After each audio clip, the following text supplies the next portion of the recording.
never alone. And I kiss her cold lips until the morning come and she gone. I can still hear her voice loom, but she only exists in the dark of my room. I can't ignore you, do anything for you. But I should have known he's a Pisces.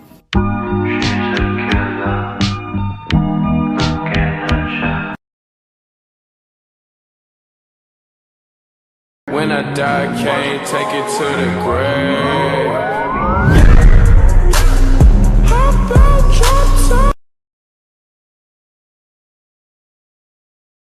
I just need to know who you really are.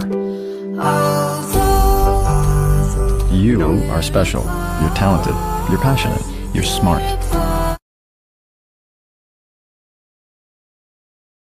Congratulations! Oh my God.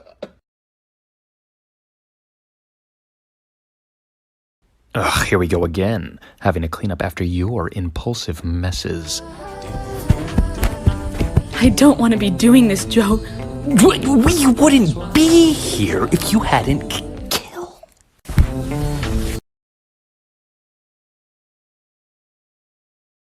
I will be burying bodies until I'm 70 years old.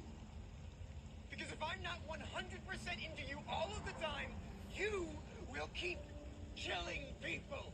If I'm not enough for you, you'll kill me. You said that.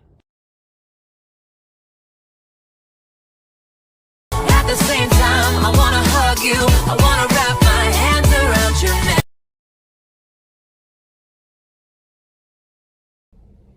Occupied. Sorry. All of these toilet cubicles, and yet you chose to try to open mine. Are you flirting with me? I don't know if you came here to do a number one or number two, but maybe I could be your number one. You are freaking African Americans plus Mark. You know what I'm saying? Which I'm rocking with Mark because Mark is rocking with us. I wolf you. And I wolf you. I think Wolf's feeling a little flat. Let's try something new for season 3. Okay. I penguin you. Wow, really? I octopus you. Aw, Whatever.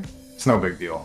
I polar bear you. That doesn't feel right to me. It's 2 words, you know? Maybe I meerkat you. Oh! I turkey you. Aww. I lion you. I lion you too. I tiger you as well. Oh, wow. I dolphin you. That's crazy because I porpoise you. Oh! When you're feeling really, really guarded, but you still care, I'll speak for myself. I armadillo you. Oh. That's exactly what I need in this pandemic.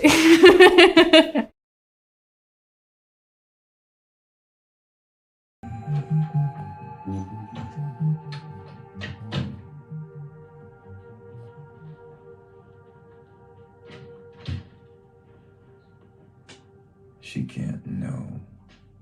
Smells amazing. How could she know? It's roast chicken. Where's Henry? He's asleep. I'm gonna check on him. No. Sit. She knows.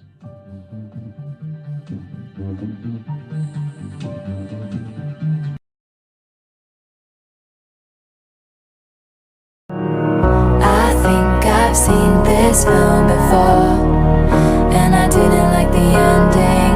I'm not sure. And she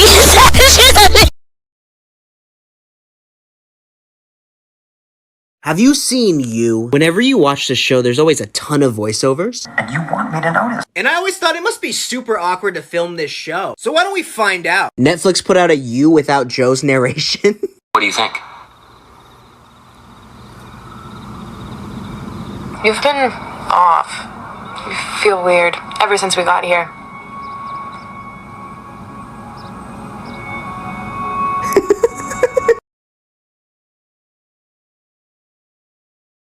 Purple, and swallow it down with the yerple. Yerple is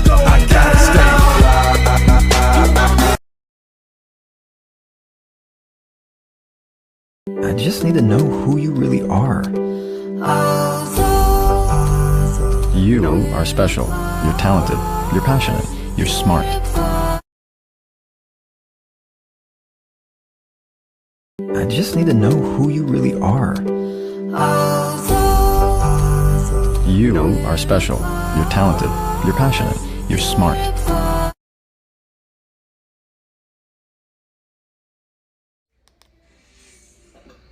The drama. What are you going to do next? Torch the place the next time we have a fight? For you.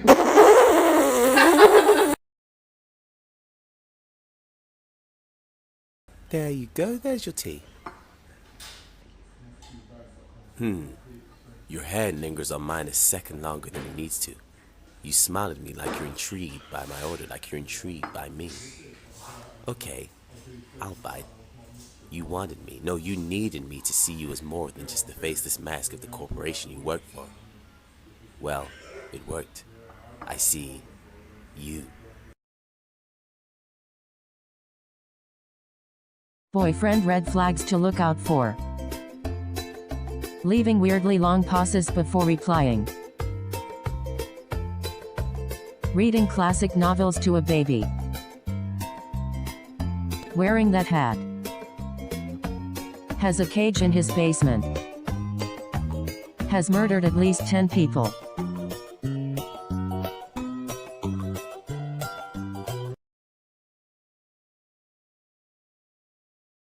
Let's talk about Beckalicious. Something that struck me about her character so much from the very beginning is how much she makes me cringe. For a female protagonist, she's rather unlikable. She does the wrong thing, she lies to people, she can't stand up for herself. At times she feels weak and whiny. But just when you've had enough of her drama, she says something profound or does something you wanted her to do all along. And then she'd have you back for a moment, intrigued by her motivations and rooting for her. In the final episode of the season, it became clear to me why they characterized her this way. Because what the writers have done is trick the audience into thinking that Joe is somewhat justified in some of his actions in helping Beck, like pulling her off of the train tracks. And his vigilante inner monologue is just charmingly diluted enough to make you hope he might do the right thing. When Beck discovers Joe's true nature, she asks, what if Bluebeard and Prince Charming are the same person? Bluebeard's castle is about Bluebeard, who brings home his new wife Judith and asks her not to search the rooms in his castle because, just trust me. But she opens the forbidden doors of his castle and discovers that he's imprisoned his mysteriously missing wives. Now that she's discovered this, he has to imprison her as well. So what Beck is asking here is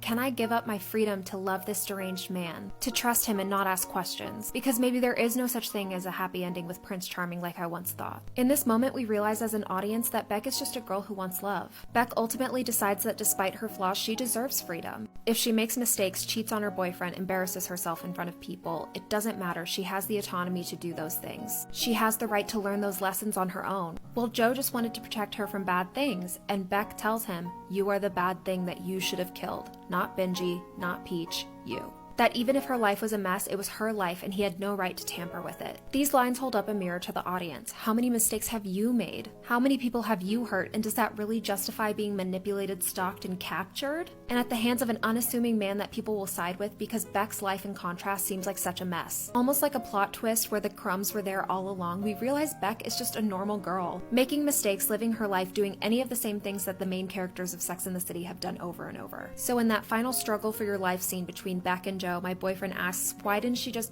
hit him in the head harder? Make sure he's really dead. Beck couldn't even look at Joe when she hit him with the sledgehammer, and I doubt she would have been able to hit him again. This shows her humanity in stark contrast to his lack of humanity. It would have been out of character for Beck to just hit Joe over the head over and over. Beck was never a bad person to be fixed. She was a coming-of-age story cast through the light of an obsessed man who idealized her beyond who she was. Men like Joe live among us, and in their pursuit of helping us, end up manipulating and hurting us because they think they have the right to do so. It's not vigilante justice, it's psychopathy masked by a nice guy persona. At the end of the day, I don't think we're annoyed with Beck. I think we're annoyed with how we see ourselves in Beck. Gorgeous, gorgeous girls love Beck.